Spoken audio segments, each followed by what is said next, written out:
Today is the evening of the 15th July 2025. This is my second one I'm doing today.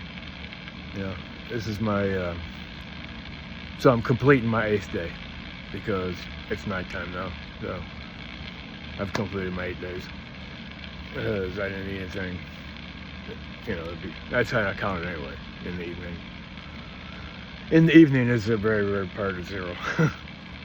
And then it goes through the night, and then the next day to the evening again. That's how I did my fast. But anyway, so today is the completion of the 8th day that I have fasted. And I got on the scale, and it appeared to me, I don't know how, but it looks like I went up in my weight 2/10 of a pound.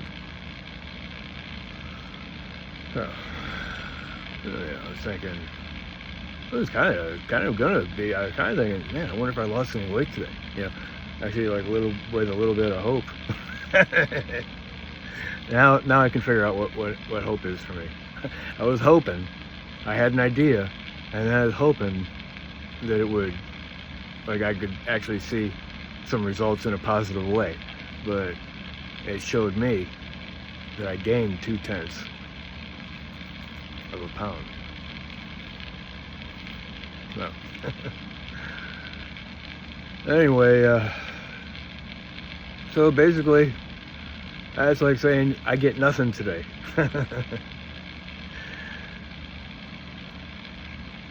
I get nothing today for today's fast, today's hard work.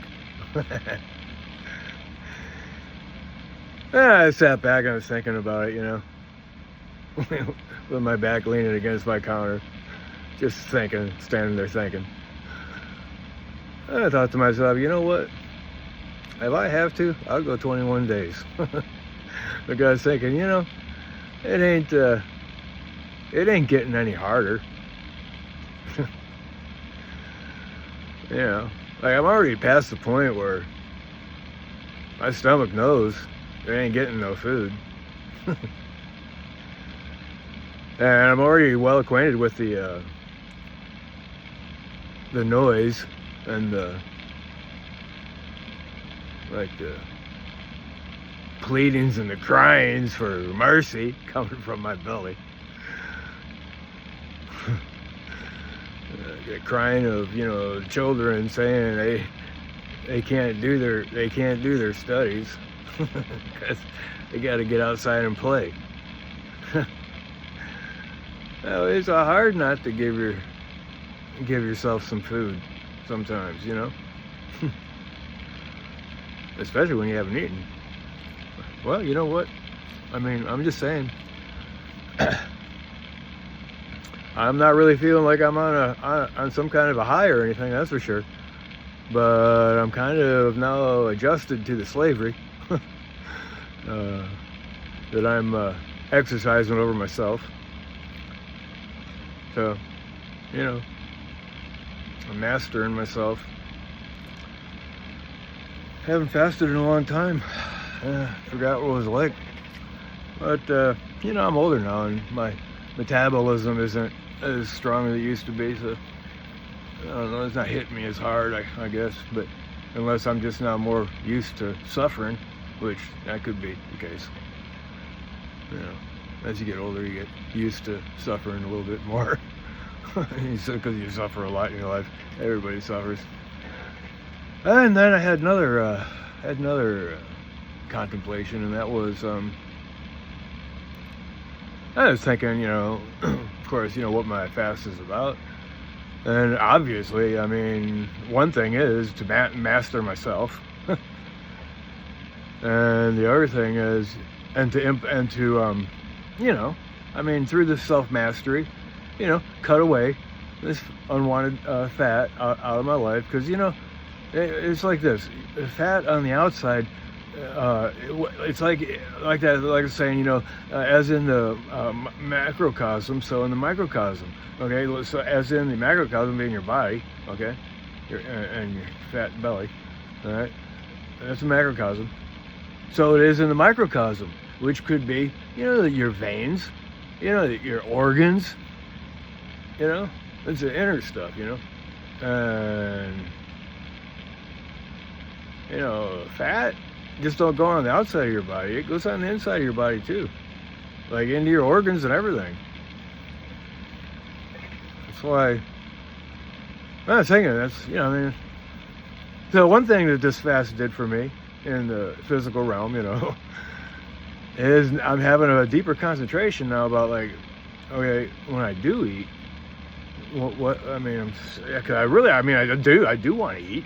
Geez, I would like to eat, but so I'm thinking about like, okay, when I do, what do I really want to eat? Like, I'm not gonna go for junk food and crap like that. I'm not gonna go to McDonald's and get a McDonald's hamburger. I'm thinking like I got that bottle of V8. I'm not saying I might drink some V8, during my fast at some point. I'm not thinking I need to do it right now, but when I come off my fast, though, I was thinking about like drinking vegetable juice, because I read on the V8 it's 100% pure vegetables, and it does have like 25 or 29% salt, but it says there's nothing but vegetables, so maybe vegetables have salt in it. Okay? I don't know, but it don't have any fat. It doesn't have any sugar. Well, at least no added sugar. It had 0 for the sugar, and it made a special note: no added sugar. I'm just you don't really know. Sometimes you gotta Sometimes you just gotta their terminology.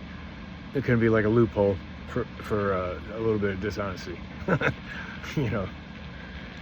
I don't know, but anyway, it is like it says, and then it lists all the vitamins, and it has a lot of vitamins in it because it's 100% pure vegetable juice.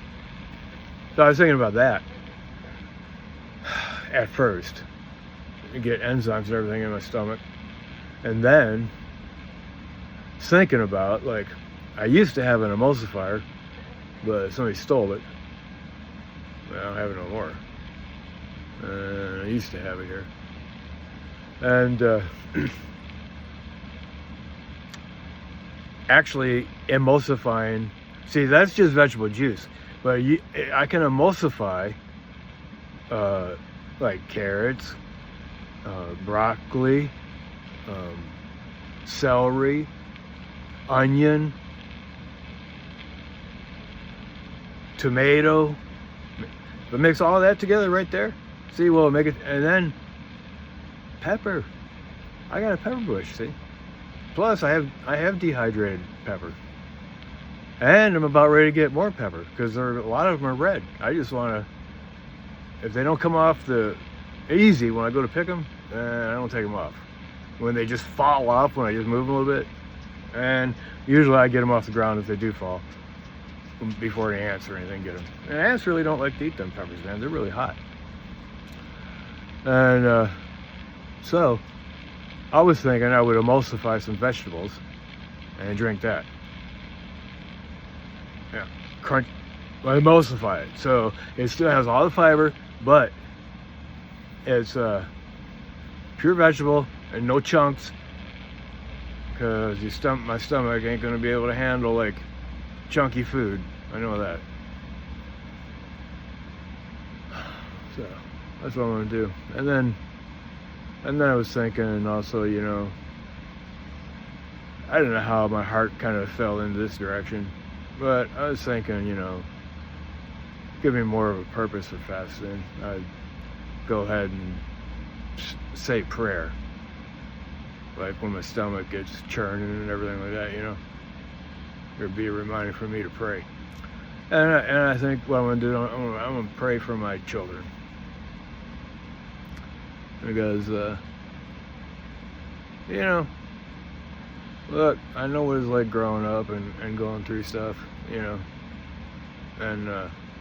you're still growing up in your 20s and 30s, that's for sure.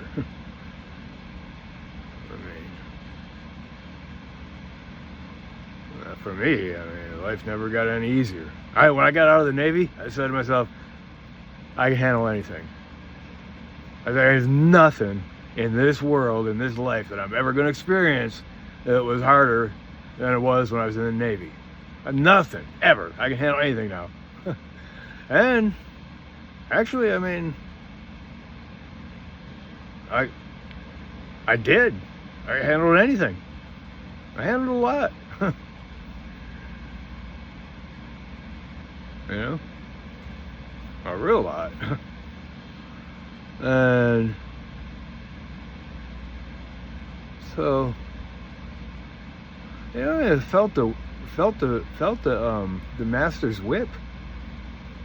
I'm not talking about the master Jesus Christ. I'm just talking about the master in the Bible, you know, in Genesis, it says, you know, man, he's gonna work. You're gonna have to work now, and it's gonna be hard. And it says that right in Genesis.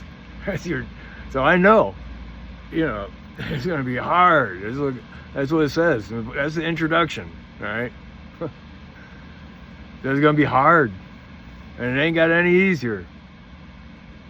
Times are changing, but that never got any easier. I don't know, with AI it might get easier. I think we're evolving as a species, but hopefully, I don't know what's gonna happen. We might have to go through a great tribulation. In every person's life, they go through a great tribulation. I went through great tribulation, but that's not a great tribulation I'm talking about right now. And I understand that my children go through great tribulation. And of course, you know, I contribute. The reason that they don't talk to me or anything is because of the great tribulation. And, you know,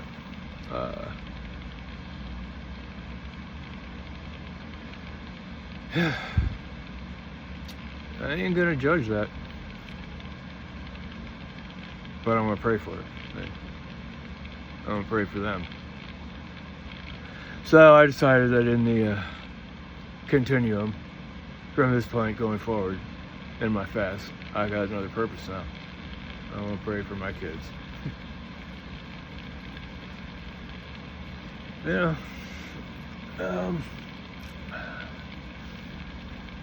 Yeah. And you know, I thought to myself, you know, like the different things, you know, that my kids said to me. And I don't know what they must think. But see, I understand that. I understand that the life, certain moments in life you can recall them differently than other people recall them. You know, like when I got in that accident on the four-wheelers, and the two people that were with me, and there's three of us, two four-wheelers. I was on the back of one. The two drivers got killed, you know. And I remember, you know, there was nobody out there, no lights or anything like that. When I came to, you know, I had to assess the situation after I finally woke up. Like, when you just open your eyes, you're not completely woke up, you know. I'm looking up at the sky, I didn't know what it was. And looking around, I didn't know what anything was. And then slowly, you know, came back to me what I was doing a bit ago. And I'm back looking at the oncoming headlight from the other guy. And the driver was driving, and I was looking over his shoulder. And I seen that headlight coming straight for us. I was thinking to myself, man, should I jump off, or what the hell is going to happen here? I didn't jump off, you know. I figured, well, I'm going to have to just hold the shoulders and brace for impact. Well, we had impact. I was hoping that they would swerve aside. I didn't know what they were doing. I had faith until the last. They would make the right decision. But they didn't make the right decision. Head-on collision. I have no idea what they were thinking. And it was funny, man, watching that headlight coming straight toward me, you know. Well, I got a different recollection of how everything went down after I woke up than my son. because I called my son. I told him to call the ambulance. I knew I wasn't going to stay on the phone with the ambulance. I had to do CPR.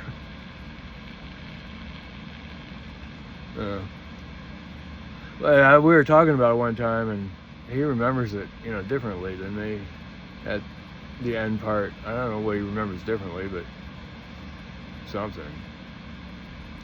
And I've heard people say that study neuroscience and combine that with like neuropsychology stuff, and they say that our memories are 50% wrong.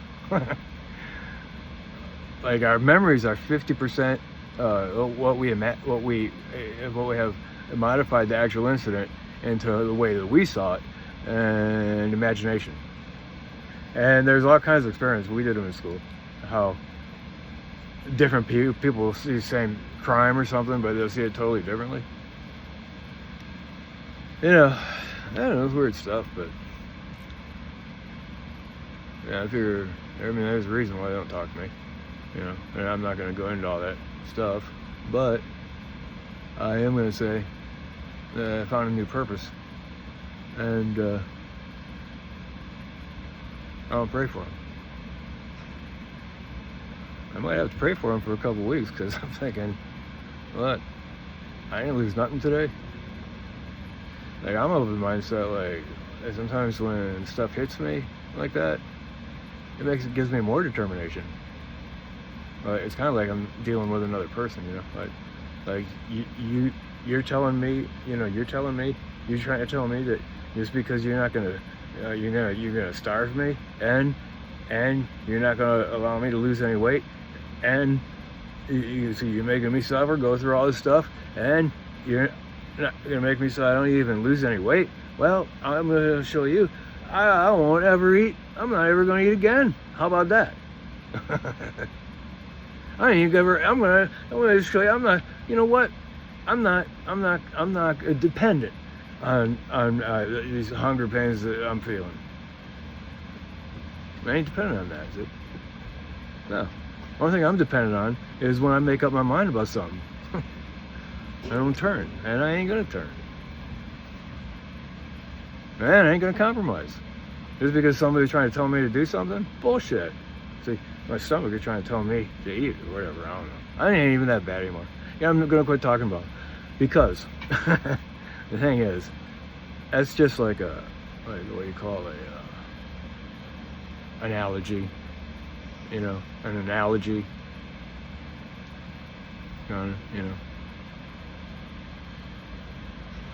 Of like my stomach being his own person kind of deal or something, or whatever. I mean, the phenomena declaration, the tyranny of my scale. My scale is king. Thinks he's king anyway, but he don't really know. I'm really the king because I'm in control. And when I make my mind up about something, hey, just like I said about Richard Robbins, well, that's me. When I come to a determination about the best thing to do, I don't deviate. I don't stick to it. I stick to it. I don't let anything sway me. And see, sometimes I get irritated about somebody trying to tell me what to do, and if my stomach is trying to tell me what to do, it makes me a little bit mad. And then I say, you think you're gonna take me over? You ain't taking me over. Right? Like, that's the same way I would treat a bully. Right? It's like the Bible says, the person who can master themselves is a lot stronger than the person who can take charge of a whole city, politically or whatever, It's just an example. And so I can master myself. Well, I mean, you know, I learned my self-mastery growing up. And it takes a long time to grow up. More than 30 years. More than 40 years. More than 50 years. It takes more than 60 years. Because I'm 63. It takes more than 60 years. It takes more than 63 years. And then when you do think you grow up, you find out that in your beginning is your end, because you're young. That's a paradox. When you grow up, and you would finally grow up, you'll be young. At heart. It's a paradox. If you ever read the Bible, in the New Testament, and what Matthew, Mark, Luke, and John record of Jesus' words, he used paradoxical logic, and so that's what that is. That's a paradox. A paradox is powerful. It goes to the spirit in a deep way.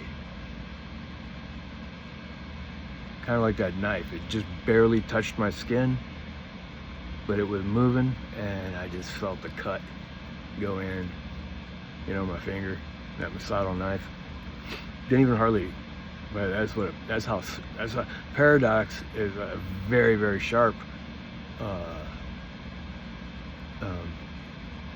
lesson. It cuts through stuff that can't readily be seen. That's why they use metaphor and symbol. That's what paradox is. Like a lot. Like one very, very known one is that in order to live, you have to die.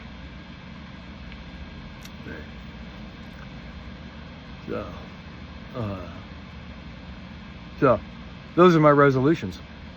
You know, I have determined that if I have to, I'm prepared to go 3 weeks not eating. And I'm saying I'm projecting myself out 3 weeks because I got slapped in the face when I looked at my scale. It slapped me in the face, and I turned around and I said to myself, you know, you think you scale, you think that you're actually gonna upset me or try to make me surrender? Well, the more you irritate me, the more determination I will have. And I'm never going to bow down to you. I'm never going to bow down to my own appetites. Okay? No. Anyway, that's how that is.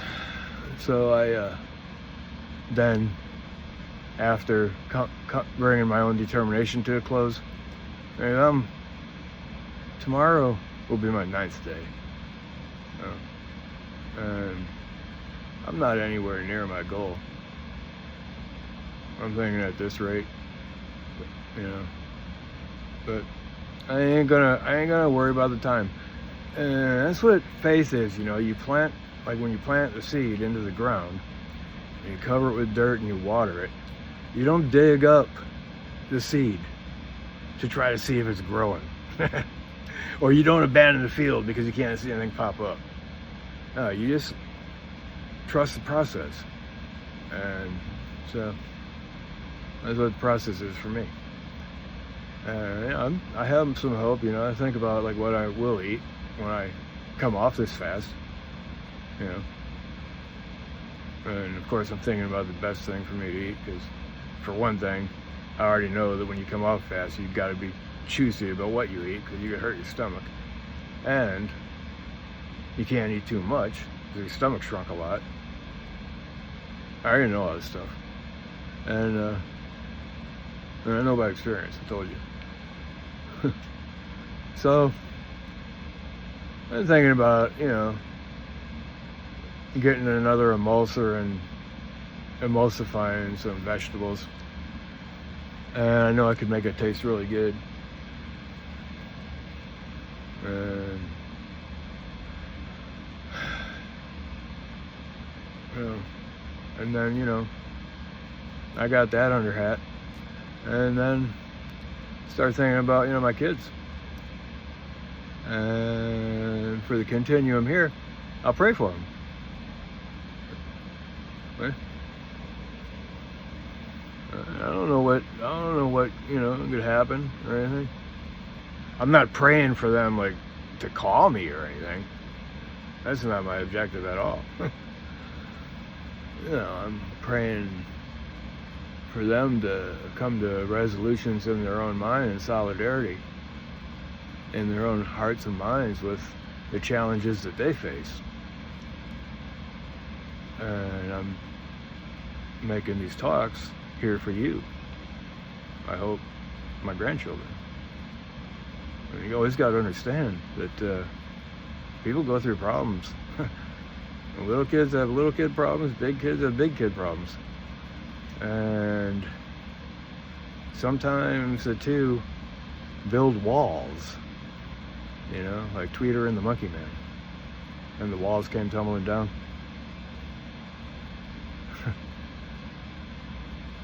They come down in mystical ways, see? And sometimes you can't hit things head on, because that's not God's way. You know, I mean, God takes us by surprise, and so for proof of that, life will take you by surprise, and life is the extension of God. I mean, God created life, right? And so, you know, life is the hand of God. It teaches us and holds our hand. And we have to get into alignment and everything, master ourselves, not be an unruly child, like, you know, come to terms with things in a positive way and make our own ways full of sunshine and bliss. You know, sometimes it can be really hard, really, really hard. You get hurt in various ways. And when you're a little kid, okay, you have your share of suffering. When you become an adult, you have another level of suffering, right? And now, like me, as a grandpa, I have my level of suffering. And I'm just saying, look, I've been through a lot of levels of suffering, and now I'm talking to you to try to pass on to you the strength that I possess. And I'm trying to even show you, so I'm glad I'm making my journal here so you can understand that, look, you got the power to not let anything, you know, bring you down, and not, you know, become a slave to the dictates. They try to dictate to you something that you don't want to do, because you already, you know, you stand your ground. You realize you gotta fight here. You got an adversary, okay? But adversity makes you stronger. You know, that's what lifting weights is. You know, that's fighting against the adversity. Right? So I could call this one, you know, my fight against the adversity, to remember it by. Or I could say my resolution.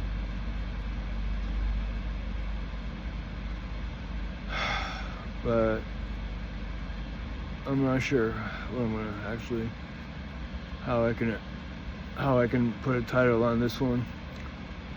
You know, here's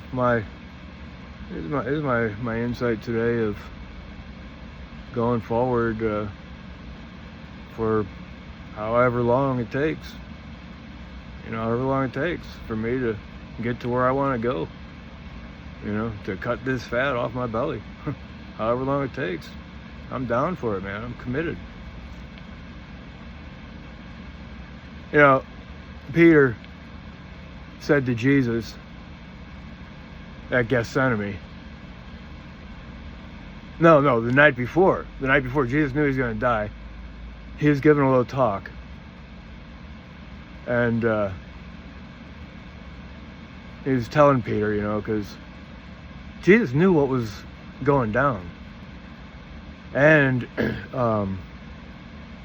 it's kind of, I know there's been a lot of things embellished and everything like that, but it doesn't matter, right?